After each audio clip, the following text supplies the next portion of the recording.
여러분 안녕하세요. 여행복 전도사 돌청아재입니다. 오늘은 2020년 5월 19일 화요일입니다. 제가 지난주부터 남미 여행 이야기를 하고 있는데요.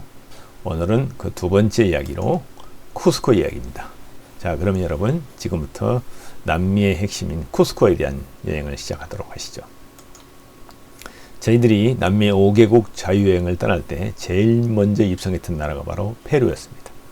페루는 곧 잉카 제국의 나라였기 때문에 잉카 제국의 모든 것을 알기 위해서는 마추픽추와 쿠스코를 찾아야 되는 것입니다. 자, 그러면 쿠스코는 어디에 있는 어떤 곳일까요? 쿠스코는 잉카 제국의 수도였으며 잉카인들의 말인 케추아어로 배꼽이라는 뜻을 가지고 있습니다. 그들이 이곳을 배꼽이라고 불렀던 이유는 잉카 제국이 곧 세계의 제국이라는 얘기를 하였고 자기네들의 수도인 이 쿠스코가 곧 세계의 중심이라는 의미를 담고 있습니다. 그래서 잉카 제국이 세계를 지배하는 걸로 이들은 생각하고 있었던 것입니다. 쿠스코는 페루의 동남부에 위치하고 있으며 쿠스코 주의 주도이기도 합니다. 그리고 그곳에는 마추픽추를 비롯해서 성스러운 계곡 등 잉카 제국의 수많은 유적들이 몰려있는 곳이기 때문에 세계인들이 남미를 찾으면 제일 먼저 찾는 곳이기도 합니다. 우리는 페루의 수도인 리마에서 쿠스코를 가기 위해서 자동차를 빌려서 갈까 처음에 생각을 했는데 거리가 약 1100여 킬로가 달하는데 그것을 이 쿠스코를 가기 위해서는 안데스 산맥을 넘어야 되는 험난한 길을 넘어야 됐습니다. 그래서 소요시간이 무려 19시간이 소요되기 때문에 우리는 비행기를 타고 1시간 반 만에 쿠스코에 입성하게 되었습니다. 자, 우리는 리마에서 쿠스코행 비행기를 타고 드디어 여행을 출발하였습니다. 비행기에서 바라본 쿠스코는 마치 우리나라 농촌 마을을 연상하게 하였습니다. 브라운색의 벽돌색은 무언지 좀 조용한 느낌을 보게 하였으며 다소 낙후된 모습을 보여주었습니다. 비행기는 활주로를 미끄러지면서 쿠스코의 민낯을 모두 보여주었습니다. 가끔 현대식의 아파트들이 보였지만 대부분은 좀 낡고 허름한 모습의 가옥들이었습니다. 산 밑에 이렇게 옹기종기 앉아있는 집들을 포함해서 전체적인 이 쿠스코의 모습은 그대로 우리에게 새로운 모습으로 다가왔습니다. 해발 3,400m의 고지에 위치한 쿠스코는 산으로 삥 둘러싸인 분지 형태의 지역이었습니다.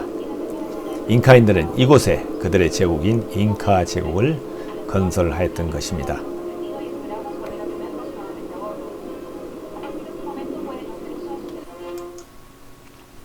처음 도착한 곳은 잉카 최대의 번성기를 맞이했던 파차쿠티 왕의 동상이 있는 아르마스 광장이었습니다. 남미 여행은 바로 여기 쿠스코의 아르마스 광장에서 시작되었습니다. 정말 평온한 곳이었습니다.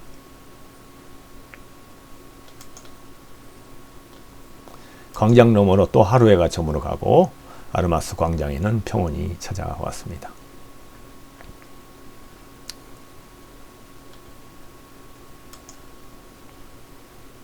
정복자 스페인군의 흔적이 남은 대성당은 여전히 그 유형을 자랑하고 있었습니다. 근데 저희들이 여기서 놀라운 점은 바닥에 깔려있는 거무스름한 돌과 또 성당의 벽을 구성하고 있는 이 고색 창연한 벽돌들이 바로 잉카 제국의 신전을 부숴서 거기서 나온 벽돌로 만들었다는 데서 새삼 놀라웠습니다. 또 다시 한번 식민지의 잔재를 보는 광경이었습니다. 아르마스 광장에서 대성당을 오른쪽으로 끼고 북쪽으로 향한 골목길에 접어들면 영원히 수수께끼로 남아있는 잉카인의 놀라운 속조 기술을 만날 수 있습니다. 정말 신용카드 한 장이 들어가지 않을 만큼 촘촘하게 쌓여진 이들의 속조 기술은 놀라지 않을 수가 없었습니다. 열심히 설명하는 저 가이드의 모습을 보면서 이 모습은 단순한 돌을 쌓아 만든 벽이 아니라 땅을 지배하는 동물인 퓨마를 만든 모양이라면서 열심히 설명하는데 여기서 이들의 자부심을 느낄 수 있었습니다. 그 중에서 놀라운 것은 누구나 보고 싶어하는 쿠스코 12각의 돌입니다. 가장 이 12각돌의 정교함은 감탄을 자아내게 하였습니다. 현지 여행 가이드가 가리키는 이 12각의 돌은 그들의 자존심이기도 하였습니다. 그러나 엄청난 크기의 바위를 어디서 옮겨왔는지 그걸 옮겨서 만든 삭사이와만의 요새는 정복자 피사로의 스페인 군들을 막아내게 있는 역부족이었던 것 같습니다. 이 돌들의 잔해만 초라하게 남아 있었습니다. 하지만 잉카인들은 그들만의 전통을 여전히 잘 보존하고 있었습니다. 정말 아름다운 모습이었습니다. 그리고 시장을 둘러보면서 독특한 문화를 간직한 이들의 삶 속에서 어딘지 알 수 없는 우리와 동질감을 느꼈습니다. 평온한 쿠스코의 모습에서 언젠가 잉카의 화려한 역사가 되살아날 것 같은 느낌을 가졌습니다. 저녁 시간이 되어서 아르마스 광장 주변에 있는 유명한 레스토랑에 가서 저녁 시간을 보냈습니다. 이때 연주한 노래가 바로 하늘을 지배하는 동물로 숭배하던 독수리, 즉 콘도르를 날아가는 모습을 노래한 곡으로 유명한 엘 콘도르 파사를 연주하고 있었습니다.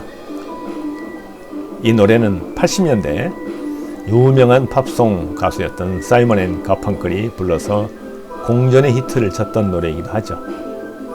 우리가 고등학교 시절에 이 노래를 따라 부르면서 남미를 동경하기도 하였는데요. 이곳 식당에서 연주하고 있는 이들 잉카인들을 보면서 이들은 독수리 날아가는 모습을 상상하며 어쩌면 잉카를 꿈꾸고 있었는지도 모르겠습니다. 이들이 노래하는 것은 콘도르를 닮은 바로 영원한 잉카 제국의 재건을 꿈꾸고 있는지도 모르죠.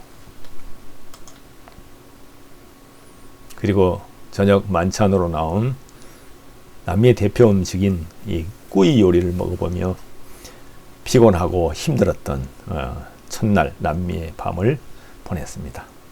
저는 이 꾸이 요리를 먹으면서 정말 남미에 왔다는 그러한 행복한 마음을 가졌습니다. 다소 좀 징그럽고 선뜻 이렇게 손이 가지 않았지만 이 음식을 먹는다는 것은 우리가 바로 남미에 왔다는 것을 실감하게 하는 그러한 순간이기도 하였습니다. 자, 지금까지 제가 간단하게나마 쿠스코에 대한 얘기를 들려드렸는데요. 이 얘기가 유익했거나 여러분들에게 좋은 정보였다면 좋아요와 구독을 꼭 눌러주시기 바랍니다. 이제 다음 세 번째 이야기로 잉카 제국의 유적들을 둘러보는 성스러운 계곡 얘기를 하겠습니다. 여러분 다음을 기대해 주시고요. 지금까지 시청해 주셔서 너무 감사합니다. 여러분 여행 복을 부탁합니다. 여러분 감사합니다.